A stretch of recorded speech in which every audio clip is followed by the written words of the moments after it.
অনেক বৃদ্ধ নেতা যারা বয়স হয়ে গেছে, অনেক বয়স হয়ে গেছে, তারা বলছে এই অভিষেক এসি যত নষ্টের গোড়া, এই আর পারা যাচ্ছে না, কি আইপ্যাক এসছে, কি এসছে, আমরা এই করতাম। আসলে আমি কিন্তু এটা একটু মতে তফাৎ আছে।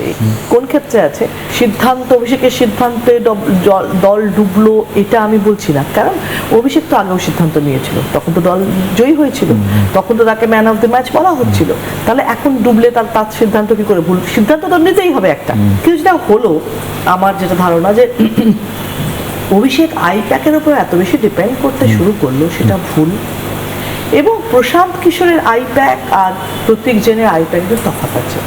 আমি বিশ্বাস করি প্রশান্ত কিশোর কিন্তু রাজনৈতিক লোক, প্রতীক জৈন কিন্তু ব্যবসাদার, এই দুটো বিশাল তফাৎ।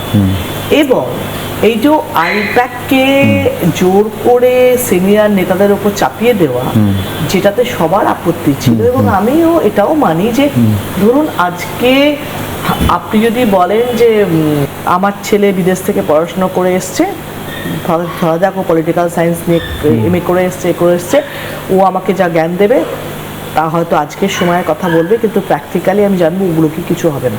মাঠে কিন্তু আমি জানি এত বছর ধরে যে মানুষের পালস, তো সেরকমই ওরা সব স্কলার ছেলেমেয়েদের নিত।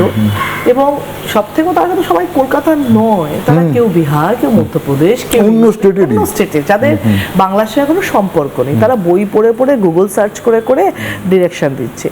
যে মানুষটা 30 বছর ধরে ব্লকে কাজ করছে, যে মানুষটা প্রত্যেকটা বাড়ির নাম জানে, কোন বাড়িতে কটা মেয়ে আছে, কোন বাড়িতে কটা ছেলে আছে, কোন বাড়ির মেয়েটা বিধবা ভাতা পায় কিনা, কোনটা, এটা সে তার মুখস্থ, তাকে যদি গিয়ে ডিরেকশন দেয় যে আপনি এটা করুন, নাহলে কিন্তু আমি রিপোর্ট করবো, আপনি জানেন আপনাকে আমি কী করতে পারি, এটা যদি বলে, তো সে কি আর ভালোবেসে দল করবে আপনার মনে হয়? সে কি আর ভালোবেসে ভোট করবে আপনার মনে হয়? আমি জানি সেটা তো সম্ভবত মানে গেস করতে পারবে বা কেউ ইয়ে করতে পারে, সত্যিটা তো জানি না। কিন্তু পিকে তো যদি বলে, পিকে তো একটা অ্যানালিসিস আছে, মানে পলিটিক্যাল